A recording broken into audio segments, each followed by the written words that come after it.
अस्सलाम वालेकुम नाज़रीन और सामाईन, मैं हूं आपका होस्ट शमशेर मुनीर। आज की वीडियो में हम बात करने जा रहे हैं सब्ज़ अकीक को पहनने से क्या क्या फ़ायदे हासिल होते हैं। सब्ज़ अकीक बेहद खूबसूरत और जज्बे नज़र पत्थर है। इसका रंग सब्ज़ होने की वजह से ये बहुत ही प्यारा लगता है। इसको देखने से भी आँखों को ठंडक और राहत मिलती है। अकीक पत्थर के सारे ही रंग बहुत प्यारे हैं, मगर सब्ज़ अकीक की खूबसूरती सबसे अलग और नुमायाँ है।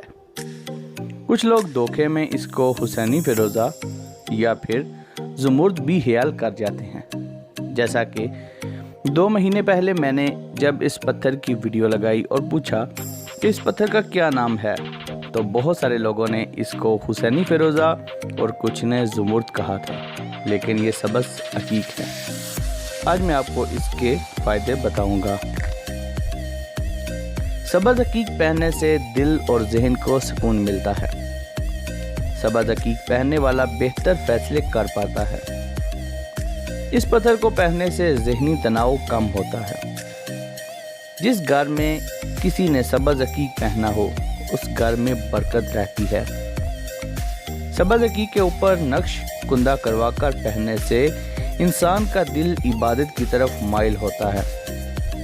सब्ज़ अकीक पहनने से रिज़्क़ में बरकत रहती है। सब्ज़ अकीक पहनने वाला इंसान टेंशन और डिप्रेशन का शिकार कभी नहीं होता। दोस्तों, उम्मीद करता हूँ कि आप लोगों को ये वीडियो अच्छी लगी होगी, इंफॉर्मेटिव लगी होगी। अगर अच्छी लगी है तो इस वीडियो को जाते हुए लाइक करें, कमेंट करके बताएं कि आपको ये वीडियो कैसी लगी। अगर आप मेरे चैनल पर पहली बार आए हैं तो इस चैनल को सब्सक्राइब कर लें। Thanks for watching. अल्लाह हाफिज़।